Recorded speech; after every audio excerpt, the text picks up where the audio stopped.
इस वीडियो में मुहैया की गई मालूमात साइंसी तहकीक के ऐन मुताबिक है और मैं खुद एक साइंटिस्ट के तौर पे यूके में काम कर रही हूँ। और इस तरह की मजीद वीडियोस देखने के लिए मेरे यूट्यूब चैनल को सब्सक्राइब और बेल आइकन को प्रेस कीजिएगा। और जो फेसबुक के व्यूज़ हैं वो मेरे फेसबुक के पेज को फॉलो ज़रूर करें। शुक्रिया। अस्सलाम वालेकुम, मैं हूँ डॉक्टर काज़मी। कमर का दर्द काफ़ी कॉमन होता है और ये आम तौर पर कुछ हफ्तों या महीनों के बाद ठीक हो जाता है।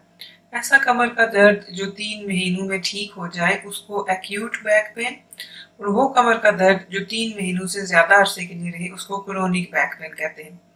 एक्यूट और क्रोनिक बैक पेन के जो ट्रीटमेंट होते हैं वो एक दूसरे से मुख्तलिफ होते हैं।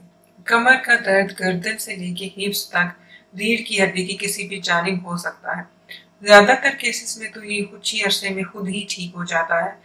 ज्यादातर केसेस में अगर कमर का दर्द शदीद भी हो जाए तो इसके पीछे कोई सीरियस वजह नहीं होती। और आम तौर पर कमर का दर्द सिर्फ एक चीज की वजह से नहीं होता, काफी सारी चीजें होती हैं जो मिल के कमर दर्द का बायस बनती हैं।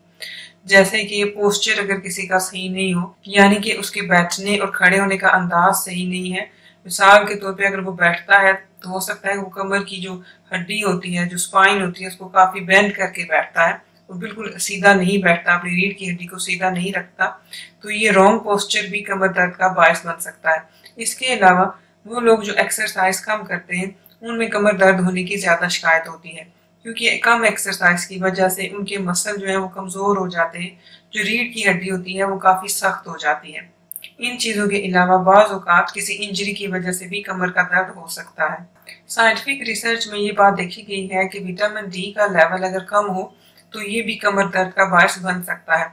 एक साइंटिफिक स्टडीज में साइंटिस्ट ने देखा कि वो लोग जिनको कमर की निचली तरफ दर्द था उनमें विटामिन डी का लेवल काफी कम था उन लोगों की निस्बत जिनको कमर में दर्द नहीं था। इसके अलावा एक और साइंटिफिक स्टडी में देखा गया कि वो औरतें जिनको कमर का दर्द 3 माह से ज्यादा अरसे के लिए रहा उनमें विटामिन डी का लेवल भी काफी कम था। हमारी जो स्पाइन होती है वो 24 हड्डियों से मिलकर बनी होती है और इन हड्डियों के दरमियान में डिस्क्स होती हैं और इनके इर्द गिर्द मसल्स होते हैं जो इनको सपोर्ट फराहम करते हैं। बढ़ती हुई उम्र के साथ साथ ये हड्डियां और ये जो डिस्क्स होती हैं इनमें कमजोरी आना शुरू हो जाती है और कुछ लोगों में जो कमर का दर्द होता है वो इस कमजोरी के बायस होता है।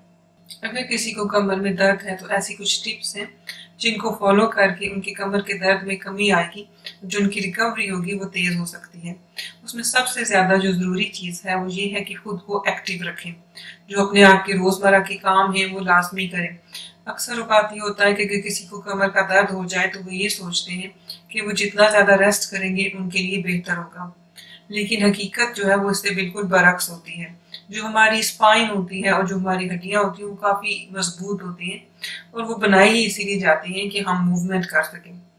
तो इसलिए अगर किसी को कमर का दर्द हो तो वो बिल्कुल भी ये ना सोचे कि ज्यादा से ज्यादा रेस्ट करने से उसके कमर का दर्द ठीक हो जाएगा, बल्कि जितना ज्यादा वो रेस्ट करेंगे उतना ही उनका कमर का दर्द ज्यादा शदीद होगा। तो आप कोशिश करें कि आप एक्टिव रहें, अपने रोजमर्रा के काम आपसे जितना हो सकता है आप वो करें। और इसके अलावा आप मुख्तलिफ किस्म की एक्सरसाइजेस करें, स्ट्रेचिंग करें, स्पेशली बैक स्ट्रेचिंग करें।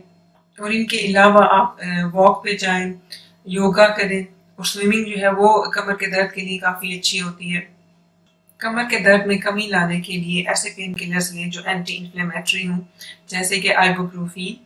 और इसके अलावा आप गर्म पानी की बोतल अपनी कमर पे रखें या फिर आप एक बर्फ से भरा हुआ बैग लें और उसको अपनी कमर पे कुछ देर के लिए रखें। तो इन चीज़ों से कमर के दर्द में कमी आएगी। ज्यादातर लोगों के लिए पेन किलर्स खुद को ज्यादा से ज्यादा एक्टिव रखना और एक्सरसाइजेस करना बेस्ट ट्रीटमेंट होता है, लेकिन कुछ लोगों को प्रॉपर प्रोफेशनल ट्रीटमेंट्स की जरूरत पड़ती है, जैसे कि फिजियोथेरेपी, जिनकी वजह से आपके मसल्स स्ट्रांग होंगे, आप में फ्लेक्सिबिलिटी आएगी और जो आपका पोस्चर है वो बेहतर होगा। इसके अलावा फिजियोथेरेपिस्ट आपको मैनुअल थेरेपी देते हैं जिनमें वो स्पाइन को मसाज करते हैं, जिसकी वजह से कमर के दर्द में कमी होती है। कमर के दर्द से बचने के लिए ज्यादा से ज्यादा खुद को एक्टिव रखें, एक्सरसाइजेस करें, स्पेशली बैक एक्सरसाइजेस और स्ट्रेचेस करें। ज्यादा लंबे अरसे के लिए एक ही जगह पे मत बैठे रहे। मिसाल के तौर पे अगर आप बहुत ज्यादा कंप्यूटर यूज करते हैं या टीवी देखते हैं तो कोशिश करें कि थोड़े थोड़े वक्फे के बाद आप उठें और कुछ एक्टिविटी करें, क्योंकि ज्यादा देर के लिए एक ही जगह बैठे रहना आपकी कमर के लिए नुकसानदेह हो सकता है। तो आप टीवी देख रहे हो या कंप्यूटर स्क्रीन यूज कर रहे हो या वैसे ही बैठे हो तो जो अपना पोस्चर है उसको सही रखें और सीधे होके बैठें। अपनी डाइट हेल्दी रखें और अपना वजन ज्यादा ना होने दें, کیونکہ جو اوور ویٹ ہوتے ہیں، جن کا وزن زیادہ ہوتا ہے، ان میں اسی طرح سے کمر کا درد ہونے کا خطرہ بھی زیادہ ہوتا ہے۔ اگر آپ کی کمر کا درد کئی ہفتے گزر جانے کے بعد بھی ٹھیک نہیں ہو رہا، اس کے درد کی شدت میں دن بدن اضافہ ہوتا جا رہا ہے اور اس درد کی وجہ سے آپ اپنے روزمرہ کے کام کاج نہیں کر پا رہے، تو آپ اپنے ڈاکٹر سے لازمی رجوع کریں۔